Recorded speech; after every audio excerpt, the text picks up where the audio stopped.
তোমাদের উচিত সত্যাশ্রয়ী হওয়া, কারণ সত্য মানুষকে পুণ্যের পথ দেখায় আর পুণ্য মানুষকে জান্নাতের পথ দেখায়। ওয়া ইয়াকুমুল কাযিবা, তোমাদের উচিত মিথ্যা থেকে বেঁচে থাকা। ফাইন্নাল কাযিবা ইয়াহদি ইলাল ফুজুর, মিথ্যা মানুষকে পাপের পথ দেখায়। ওয়া ইন্নাল ফুজুরা ইয়াহদি ইলান নার, পাপ মানুষকে জাহান্নামের পথ দেখায়। ঠিক কিনা বলেন? সত্য পুণ্যের পথ দেখায়, পুণ্য জান্নাতের পথ দেখায়, মিথ্যা পাপের পথ দেখায়, পাপ জাহান্নামের পথ দেখায়।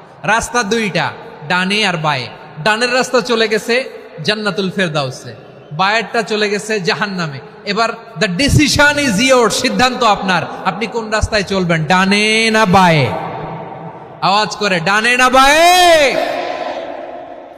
এজন্য আল্লাহ বলেন সাদিকিনা ওয়াস সাদিকাতি, সত্যবাদী নারী ও পুরুষকে আমি বড্ড পছন্দ করি।